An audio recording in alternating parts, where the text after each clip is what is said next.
Hi, I'm John Underhill. Welcome to Underhill Creations. In this short video, I want to show you how to demold your clear cast blanks. Using the vertical casting system, we have two blanks. We have a clear cast tube on blank, and we have a color cast using the black caps on the bottom. So let's get started. Alright, we're going to choose just two blanks here. That way we can quickly show you how this gets done. I like to start with a pad of paper on the table, and I'll show you why in a few minutes. Now, a few things that you may need, they're optional. Channel lock pliers, some medium needle nose pliers, and you're definitely going to need some sort of a extra long needle nose plier. And let me show you how to use these. So in the first blank, what we're dealing with is a tube on clear cast.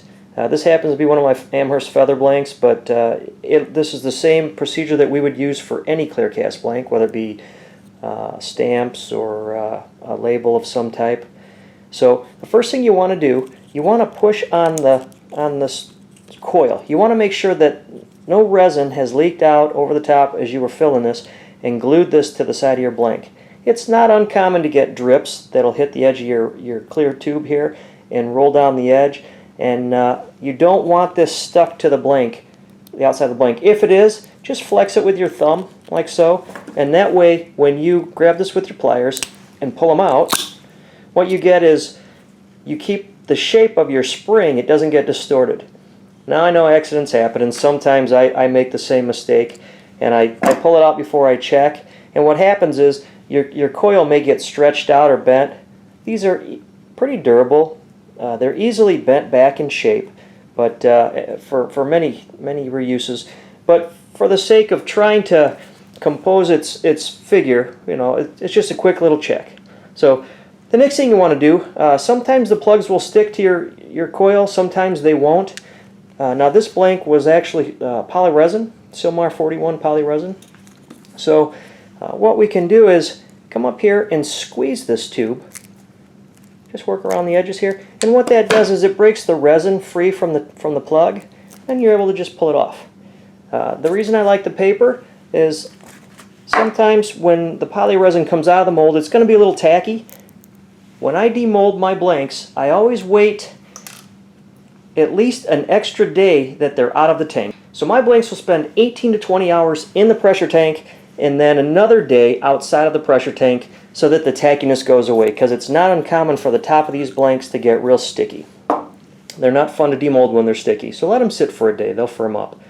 Now the paper is good for if your plugs come out and they're a little sticky, you can just roll them on the edge of the paper, and that will take the resin off of the plug and stick to the paper, and then they're good for next time. Another option is take your pliers and just do this around the edge, and that'll remove any excess resin. You don't want to damage the plug. You don't want to pull it apart. You just want to kind of rub against it to get that resin off. It's not going to hurt to have resin stuck to the tube for next time, as long as it's not loose and falling into your cast. So this is ready for another use. The next thing we're going to do, we're going to take the tube, and we're going to take a razor blade. And what you want to do is place your razor blade where the resin meets the base. So right here at this point, you can see where this tube and resin meet the edge of that Delrin base. And what we're going to do is we're going to lay our razor blade along the edge, and we're just going to rotate it. Now you don't have to cut real deep. You just want to cut through this plastic, and you want to be able to free it up. Now, as you can see here, it'll stick a little, but it does come off. With Silmar, you can grab it with your hands and pop it off, like so.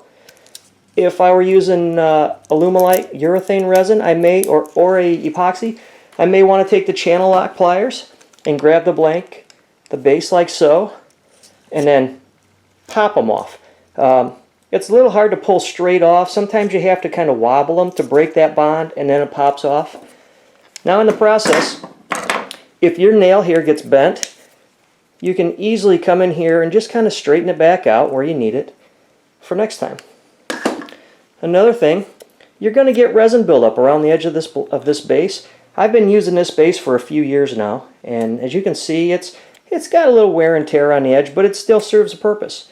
With this built-up resin, there's a couple ways. You can pick at it if you want. You can soak it in acetone overnight to clean them up, or you can just take your scissors and just let them scrape the edge.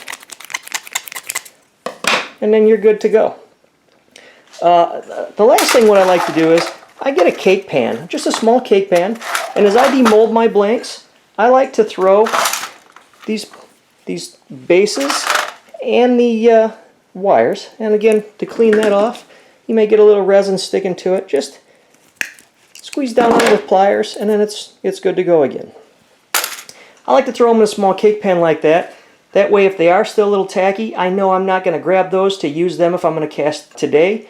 I'll let them sit another day, and the tackiness will dissipate, and they'll be good to go for day 2. Now, when you're done with your blank, what you're going to have here is a little excess resin on top and bottom. And what you can do is take that to the bandsaw and cut it off. Leave yourself about 1/8 of an inch above and below your tubes. That way you have something to sand or mill off when you're ready to turn them. Now for that bottom tube, real simple. Again, you can pick at it with your fingers if you want and get them out. What I like to do is take my medium pliers and just break the edges off. You don't want any resin over the top of your plug. If dried resin is overhanging your plug and you go to pop it out, you stand a chance of tearing the silicone plug. Now these plugs, I replace my plugs probably once a year, and I do a lot of casting, but I try not to mistreat them. So I'll put the pliers in maybe 1/8 to 1/4 of an inch, and then just pop them right out.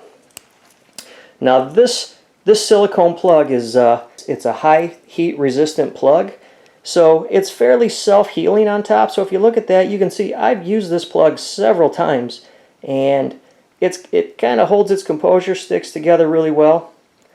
And again, I'll throw that in the pan and let it sit for a day before I reuse them in case there's any tackiness. Now the last blank we're going to do here is a color cast blank. This is a Lumelite white urethane, and what we did is we used the clear tube and we put our base plug in the bottom. Now you can grab that with pliers and pop it out if you want, or you can just lightly score around the edge. And what that'll do is it'll allow that plug to pop out a little easier. Now it's got a small ledge on the bottom here, a little flange it overhangs. You can just grab that with pliers and rock it back and forth. And now the base is out, the bottom blank is exposed, and you have a blank ready to drill and make pens out of. Well, that sums it up. Pretty simple, not a lot to it. With time, as you use your casting rack, you'll get pretty quick at it.